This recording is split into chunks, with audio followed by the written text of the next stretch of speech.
il faut comprendre que la Russie ne fait pas seulement la guerre préventive, elle fait aussi de la diplomatie préventive. Et vous savez, Sergueï Lavrov incarne aujourd'hui les plénipotentiaires de la Fédération russe qui sont en mesure de faire prospérer le point de vue russe partout où besoin se fait sentir. Alors, qu'est-ce qu'il fait en Algérie? Vous savez, Joe Biden a demandé au Venezuela de doubler sa production pétrolière et gazière, juste parce que dans ce conflit avec l'Ukraine, les États-Unis ne veulent pas épuiser leurs réserves gazières et pétrolières. Il faut donc voir certains États, dits entre parenthèses alliés, pour qu'ils produisent au maximum et pallier à la puissance du pétrole et du gaz russe sur les pays européens. Alors, vous savez, l'Afrique, c'est le marigot de papa. Et personne, pour la France, l'Afrique, c'est le marigot de papa. Et personne ne le sait mieux que Sergueï Lavrov. D'ailleurs, ils savent que l'Afrique, en tant que marigot de papa, c'est-à-dire là où la France vient puiser matières premières, ressources nécessaires pour sa survie, il faut aller là où ils vont sûrement s'abattre. Et vous savez, l'Algérie, avec le champ gazier et pétrolifère de Touadéni, alimente l'Europe. Donc, ils savent qu'à un moment donné... Plus de 10%. Plus de 10%. Ils savent qu'à un moment donné, les Occidentaux, pour contourner la puissance économique russe sur l'Europe occidentale, c'est-à-dire quand on parle de puissance économique russe, nous faisons allusion non seulement au gaz, au pétrole, mais aussi et surtout au blé. Absolument. Vous savez qu'aujourd'hui, la guerre, elle n'est pas seulement le clavier, elle n'est pas seulement la gâchette. La guerre se fait avec l'économie. Donc, Sergueï Lavrov est préventif parce qu'il fait savoir aux Algériens que, attention, dans la guerre que nous menons, premièrement, vous êtes un partenaire stratégique. D'ailleurs, l'Algérie l'a fait savoir aux Nations Unies. Pendant le fameux vote de l'Assemblée générale des Nations Unies, on a vu la couleur de chaque État, on a vu les aspirations de chaque État. Donc, Sergueï Lavrov attire l'attention des Algériens.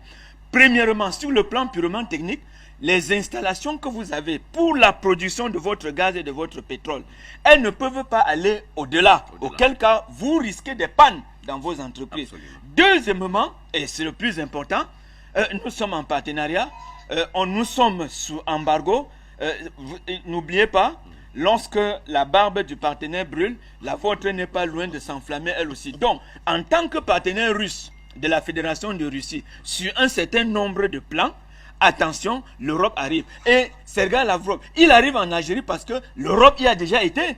Parce que l'Union européenne a demandé aux pays amis de l'Union européenne d'augmenter leur capacité de production parce que, disent-ils, l'Europe est en guerre. Mais nous, on ne sait pas si l'Europe est en guerre. Je dis, pour nous, Africains, nous ne savons pas si l'Europe est en guerre. L'Europe veut faire une guerre qui n'est pas de son ressort. L'Europe est entrée dans une entreprise de déstabilisation planétaire. Parce que, je le dis, j'ai l'habitude de le dire, je continue de le dire, l'opération militaire russe est une opération spéciale. Il ne s'agit pas d'une guerre en Ukraine. En Ukraine, il faut remettre un certain nombre de choses en main. Et ils savent, ces gars-là, ils savent que l'Afrique est un grenier inépuisable de matières premières. Et personne, par honnêteté, ne veut faire comprendre aux Africains que sur le plan international, lorsqu'on parle du commerce, les Africains doivent avoir leur mot à dire. Commerce des matières premières, production des matières premières, détention des matières premières. Monsieur Fred, regardez la carte géologique de l'Afrique. Vous allez voir que chaque État africain est nanti, Dieu merci, d'un certain nombre de matières premières qui présagent cet État à devenir stratégique tôt ou tard pour peu que ces matières premières soient exploitées dans l'intérêt uniquement de ce peuple. Or, ils savent que l'Europe vient puiser à volonté dans ce marigot africain. Ils savent que l'Europe articule parfois à partir des capitales occidentales, ils modifient le comportement des entreprises nationales africaines, ils modifient le comportement du politique africain, ils modifient le comportement de l'économie africaine. Et donc, il s'agit pour Lavrov de laisser l'Europe à l'état où il se trouve. Ils n'ont pas demandé aux Algériens de baisser leur production. Non, l'Algérie a besoin de ces ressources. Des recettes des recettes financières pour sa prospective économique. Mais l'Algérie ne doit pas pousser là où il ne faut pas, parce qu'il faut résoudre un problème à l'Europe. Oui, puisque l'Union, d'ailleurs, cette Union européenne, en Mondovision, ils ont dit qu'ils vont punir les États africains qui, à l'Assemblée générale des Nations Unies, n'ont pas voté pour l'intervention militaire de l'OTAN au niveau de l'Ukraine. Donc, vous comprenez que l'Algérie est neutre. L'Algérie est un pays neutre dans cette guerre.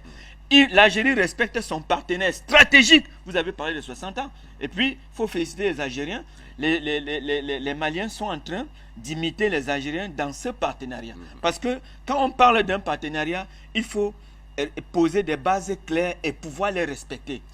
Vous ne pouvez pas entrer dans un partenariat économique, militaire avec un État et vous-même enfreindre les règles qui tiennent ce partenariat. Et donc, l'Algérie a compris, parce que l'Algérie aujourd'hui, c'est pas seulement avec la guerre en Ukraine que l'Algérie va augmenter ses capacités de production. Les Algériens savent qu'ils ont besoin d'augmenter des capacités de production, mais dans l'intérêt des Algériens.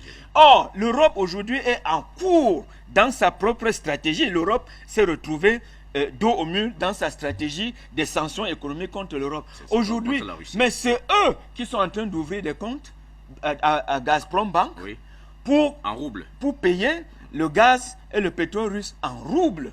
Vous comprenez que leurs sanctions économiques en Europe, c'était un plat de spaghettis, c'était un plat de nouilles. C'était des sanctions pour ne rien servir qui aujourd'hui les desservent. Donc, Sergei Lavrov fait de la diplomatie préventive.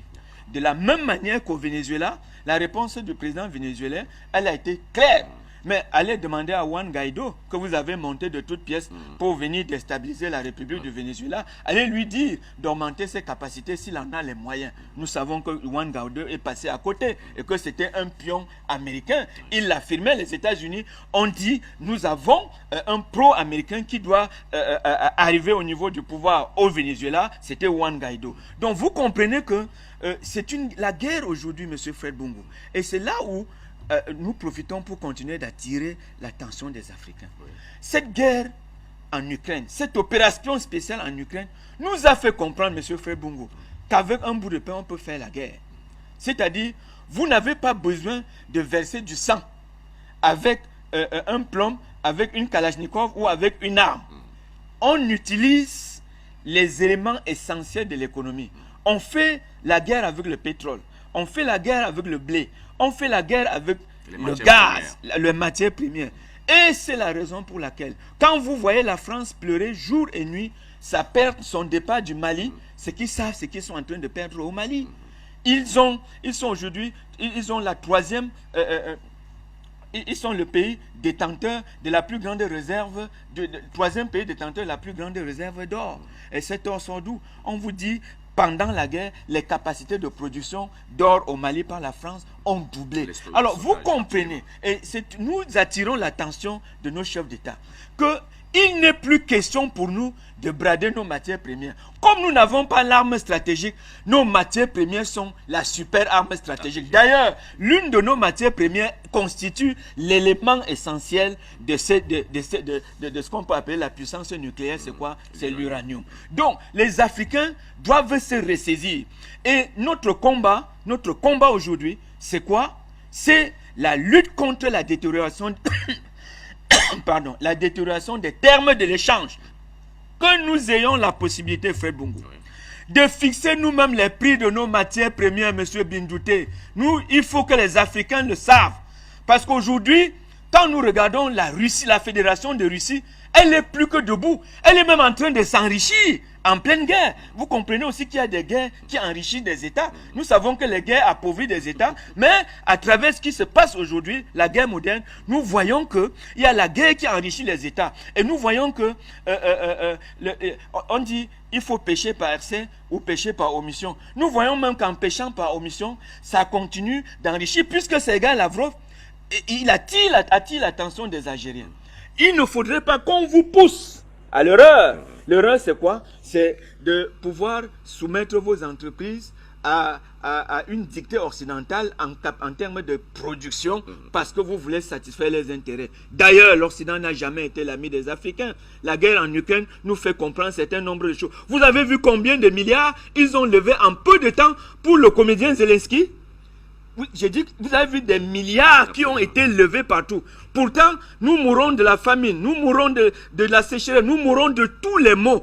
Ils ont les solutions et ils nous vendent les solutions au prix du diamant et au prix d'or. Les Africains doivent ouvrir grand les yeux avec ce qui se passe en Ukraine et nous ressaisir, M. Fred Bungu.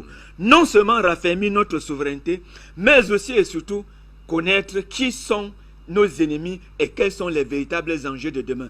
Les enjeux de demain, c'est l'autonomie en termes de production de matières premières, production agricole, parlons de l'agro-industrie en un temps. Donc, Sergei Lavrov, mieux que quiconque, je dis mieux que quiconque parce que en termes de diplomatie, je pense que c'est dans le monde aujourd'hui, c'est l'un des diplomates les plus chevronnés. Ouais. Parce que quand vous regardez Sergei Lavrov, que ce soit sur le plan humanitaire, c'est-à-dire lorsqu'il faut agir pour sauver l'humanité, que si ce soit sur le plan d'éviter le monde des cataclysmes, cet homme a toujours été au devant de la politique extérieure de la Fédération de Russie. Donc, nous demandons, nous prions les Africains d'ouvrir grand les yeux. L'Algérie ne peut pas commettre l'erreur parce que l'Algérie quand même a une très grande expérience en matière de partenariat et l'Algérie n'a jamais déçu son partenaire qu'est la Fédération de Russie. D'ailleurs, chaque année, il y a des opérations militaires conjointes, il y a des échanges, il y a des experts russes en Algérie et dans presque tous les domaines, pour tout cela pour le bien du peuple algérien.